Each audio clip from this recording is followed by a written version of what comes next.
Os aeroportos já estão em alerta. Foi emitido agora há pouco, né, esse alerta dizendo que o mundo inteiro precisa começar a tomar as precauções, porque ele poderia sim ser uma epidemia ali como a Covid-19. E aí, Henrique, devemos nos preocupar? Pior, né? Devemos nos preocupar, e de novo o morcego, né? Qual que é a história? Então, devemos nos preocupar sempre. As zoonoses elas vão aumentar à medida que a globalização aumenta, à medida que o consumo humano aumenta, à medida que as florestas diminuem. É óbvio que as zoonoses tendem a aumentar. Sim, devemos nos preocupar. Por que morcego, né? A pergunta, por que morcego de novo? Gente, olha só. Os vírus, eles costumam ter uma certa dificuldade de mudar de organismos, tá? Porque senão você quebra um pouco o método de transmissão. E quando ele dá um salto evolutivo, ele consegue passar a linha de espécies e ser transmitido por espécies diferentes. Aí é que está o problema do morcego. Os morcegos, eles são mamíferos, então, logicamente, eles são mais próximos a gente do que você teria, por exemplo, o vírus de um réptil, né? Seria mais provável que você tivesse um vírus de um mamífero. Só que os morcegos, cara, eles voam. E por eles voarem, eles têm um corpo um pouco mais aquecido. Quando você está com febre, você está combatendo um organismo que está te infectando, por exemplo, né? A sua febre é para isso. A sua febre é para que você aqueça e, de certa forma, desnature as enzimas de um patógeno ou algo parecido, e você consiga sobreviver. Ou seja, o seu corpo, ele meio que tenta te matar para tentar matar o seu aquilo que está te parasitando, entende? Mesmo que isso às vezes possa até matar você, que é o hospedeiro. Mas enfim, essa é a técnica que o seu corpo tem. Agora, os morcegos, eles ficam um pouco mais aquecidos, entende, Guilherme? E aí, porque voam? E se eles ficam mais aquecidos, eles por si só, por seleção natural, acabam selecionando vírus que aguentam a sua febrezinha, sabe? E não para por aí, porque os morcegos, muitos deles, né, têm o hábito de viver em cavernas. Não o morcego do Nipah, mas outros morcegos, quer dizer, até o morcego do Nipah também pode entrar em caverna, mas os morcegos, muitos deles gostam de ficar em cavernas. E aí você está falando de organismos de espécies diferentes. Lembra que eu falei que os vírus eles possuem uma certa dificuldade de passar de uma espécie para outra? Quando ele passa é porque ele deu um salto evolutivo. Agora, se ele já é selecionado a organismos que superaquecem, se ele já está no meio de um monte de outras espécies, onde vai passando de uma espécie para outra, a chance de passar para o humano aumenta bastante, por isso que você tem problemas com vírus, são potenciais, vírus produzidos que são selecionados por morcegos, e talvez a própria Covid tenha vindo de lá, talvez, tá? A probabilidade é grande.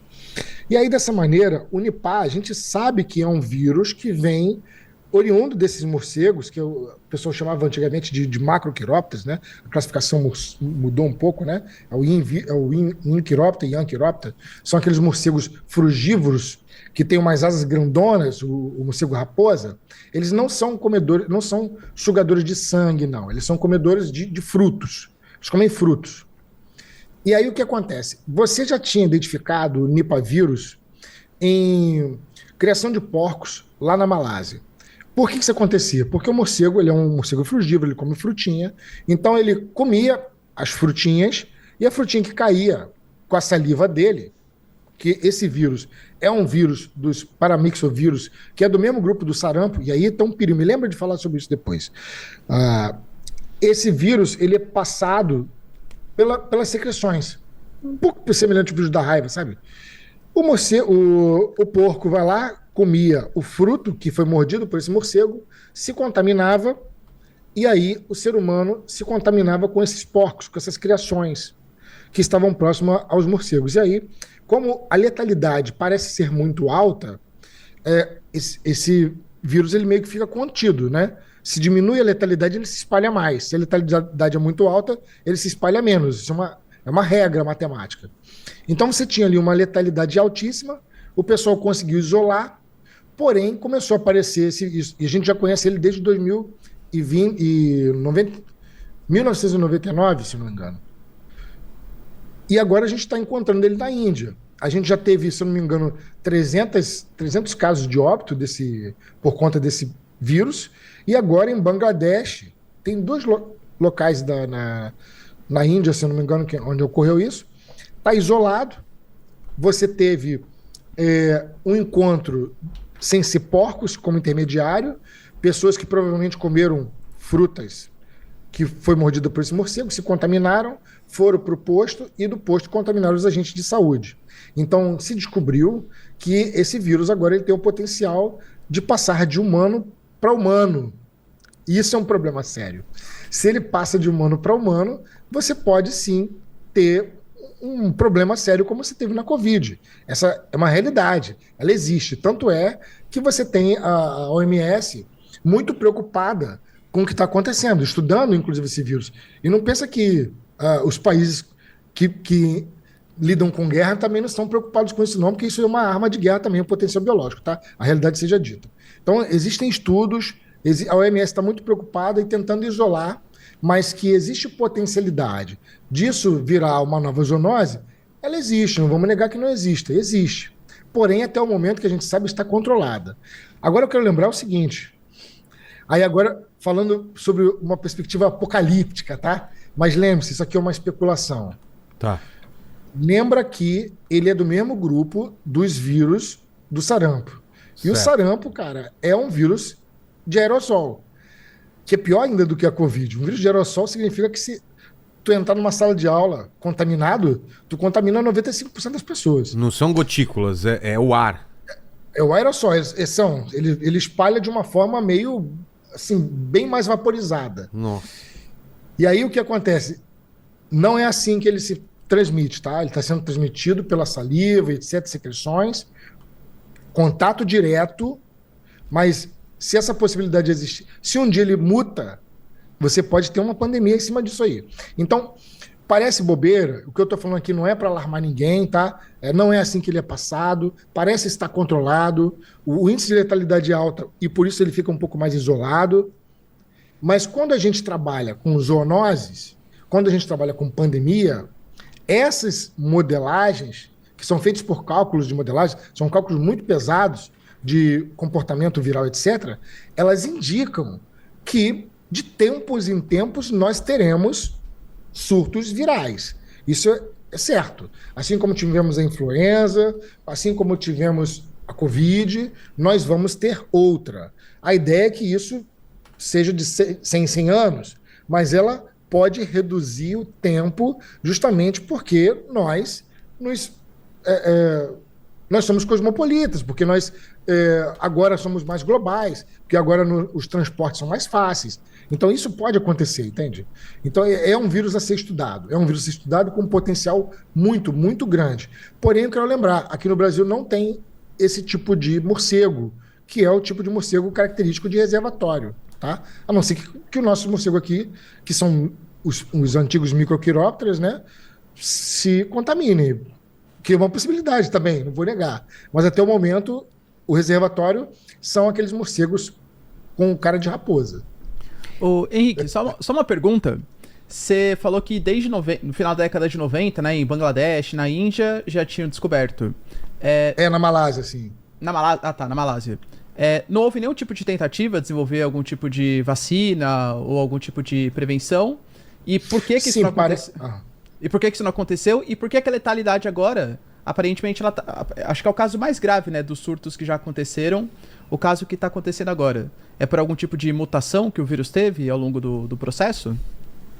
Então, é isso que a gente ainda não sabe. O que você tinha era a passagem do vírus do morcego para o porco, do porco para o ser humano, por conta das criações. Ao que tudo indica, agora a passagem foi direta, do morcego para o ser humano e do ser humano para o ser humano. Isso foi uma mutação que possibilitou ou ele já era assim? Sob a perspectiva de letalidade, são 2 fatores a serem considerados. Essa letalidade, ela é real ou porque o número de dados coletados te deram essa letalidade? Às vezes, muito mais pessoas se contaminaram e não deu em nada, e só se descobriu essas e essas morreram, que eu acho mais improvável, ou às vezes ela realmente tem uma alta taxa de letalidade. Quando o vírus tem uma alta taxa de letalidade, ele tem uma dificuldade maior de prosseguir. Não vê o caso do Ebola, por exemplo? O O ebola também é um outro vírus que se espalha, meu amigo. Já era, né? Ele tem uma taxa de letalidade altíssima. Só que exatamente por ele ter uma taxa de letalidade muito alta, ele não se espalha tanto. Porque ele já mata a população. Não é bom pro vírus, né? É bom ele ficar incubado, a pessoa não saber que ele tá contaminado e aí passar para outra pessoa. Porque se você sabe que uma pessoa tá contaminada, você já isola ela.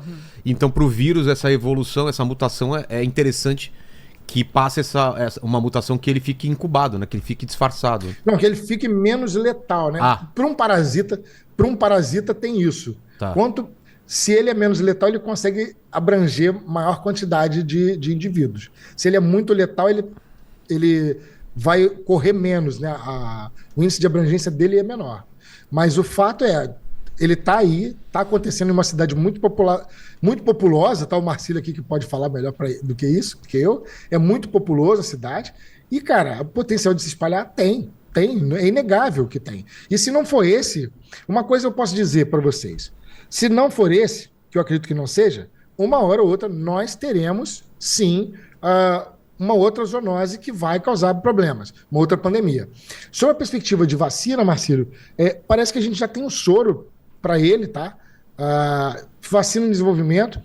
Hoje não é mais tão difícil fazer a vacina como era antes, como você viu na própria Covid, a vacina foi feita muito rápido, a tecnologia se tem. Se você tem um vírus, a vacina ela pode ser muito, muito rápido de fazer, inclusive as vacinas de RNA-M, né? E parece que os estudos estão bem avançados para ele aí. E soro, se não me engano, já tem dele. Ele vai tem um detalhe aí. Os sintomas para o nipavírus, eles são sintomas que no começo se parecem com sintomas da gripe, o que mascara muita coisa. Só que ele não é um vírus que ataca apenas vias respiratórias, ele ataca o sistema nervoso. E aí, atacando o sistema nervoso, é que está o problema. Porque mesmo que você se cure, você vai ficar com sequelas graves. Sequelas graves, entende? Por isso que vai ser importante o uso do soro. Assim como o vírus da raiva, a vacina só não vai ser o suficiente. O soro também vai ter que ser aplicado. Pelo menos é o que tudo indica.